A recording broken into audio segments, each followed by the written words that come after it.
દર વર્ષની પહેલા મહિનાની પહેલી તારીખે સમાજનો ફાળો જમા કરી તો એ જ મોટા મોટી સેવા છે।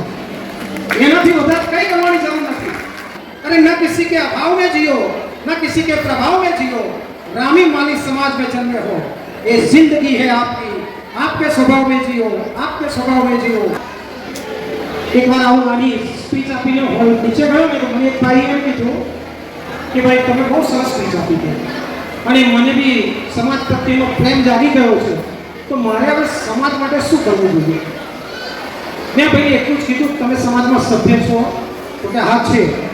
સભ્ય ફી રાખી છે સમાજ ફાળો કે રાખ્યો છે? કેટલો છે? તો કે વર્ષે 200 રૂપિયા। કયા મહિનામાં ભરવાનો? કે જાન્યુઆરી।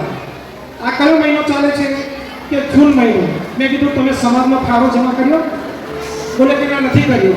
મેં કીધું તમારે કોઈ સેવા કરવાની જરૂર નથી। દર વર્ષની પહેલા મહિનાની પહેલી તારીખે સમાજનો ફાળો જમા કરી તો એ જ મોટા મોટી સેવા છે। એનાથી વધારે કઈ કરવાની જરૂર નથી।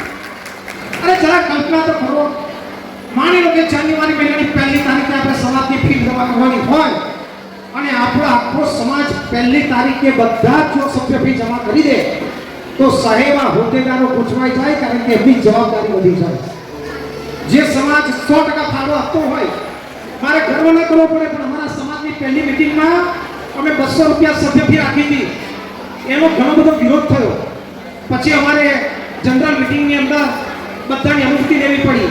200 રૂપિયા ફી કોઈએ હાથ ઊંચો ના કર્યો, 500 રૂપિયા 2-4 જણે હાથ ઊંચો કર્યો, 800 રૂપિયા 2-5 જણે હાથ ઊંચો કર્યો અને જ્યાં વાત આવી કે 1000 રૂપિયાની સભ્ય ફી, આખા હોલમાં હાથ ઊંચા થઈ ગયા। ધન્ય છે મેવાસકાંડમાં એ અમારા 64 પરિવારને કે જેમની 1000 રૂપિયાની સભ્ય ફી સામે ચાલીને કરાવી અને હજી અમારું વર્ષ પૂરું થવાનું બાકી છે પણ અમારા ચોપડા પર જોઈ લો 100% સભ્ય ફી જમા। આ ભાવના આપણા સમાજમાં આપણે પેદા કરવી પડશે।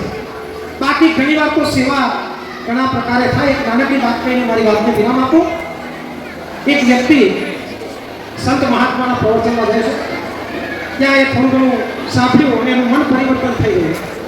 બોલે કે પ્રોગ્રામ પૂરો થયો, મહાત્મા જ્યાં નીચે બેઠા હતા એમના ચરણોમાં બેસીને એટલું પૂછ્યું કે મહાત્મા મેં જે કંઈ કર્યું છે મારે આજે સ્વીકાર કરવો છે, હવે કે મારે સુધરી જવું છે। બોલે કે શું કર્યું? તો કે અમારા સમાજનો જ્યારે પ્રોગ્રામ થાય ત્યારે સૌથી પહેલો હું જોઉં છું। તો કે બહુ સરસ। પછી કે કોઈ પણ વિરોધ કરવા હોય તો સૌથી પહેલો હું ઊભો થઉં છું। પછી કે કોઈ પણ ઝઘડો થાય તેનું કારણ હું જ હોઉં છું। પછી તો કે સમાજને તોડવામાં મારો રોલ હંમેશા નંબર 1 રહ્યો છે, પણ હવે મારે સુધરી જવું છે અને મારે સમાજની સેવા કરવી છે। અને ત્યારે મહાત્માએ એટલું જ કીધું કે ભાઈ સમાજની સેવા કરવી તો 2 કામ કરવા પડે। એક તો ઉદાર હાથે સમાજને દાન આપવું પડે અને નંબર 2 સમાજ માટે ધંધો રોજગાર બગાડીને 2 દિવસ 5 દિવસ 10 દિવસ દોડવું પડે। અને ત્યારે મહાત્માએ કીધું પણ તારે આ બંને કામ કરવાની જરૂર નથી, તું ઘેર બેઠા સમાજ સેવા કરી શકે છે। બોલે કે કેવી રીતે? તો કે હવે પછીની જે પણ મીટિંગ થાય ને તો અહીંથી સોગંદ થઈ લે કે 1 વર્ષ સુધી તું કોઈ મીટિંગમાં હાજર જ નહીં, તારી ગેરહાજરીથી જ મોટામાં મોટી સમાજ સેવા થઈ જશે। તો આપણે એમના કેટેગરીમાં નથી આવતા અને આપણે બધા સહયોગ આપીએ છીએ અને આટલા વિશાળ આજે કાર્યક્રમનું અહીંયા આયોજન થયું છે અને એને આપણે બધા માની રહ્યા છે।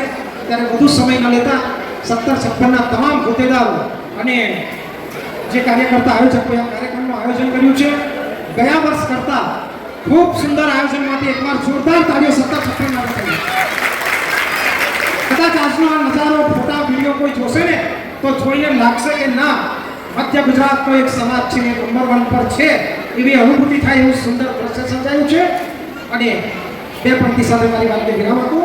न किसी के अभाव में जियो, न किसी के प्रभाव में जियो, अरे न किसी के अभाव में जियो, न किसी के प्रभाव में जियो, रामी माली समाज में जन्मे हो, ये जिंदगी है आपकी, आपके स्वभाव में जियो, आपके स्वभाव में जियो। धन्यवाद। जय हिंद, जय भारत, जय माली समाज।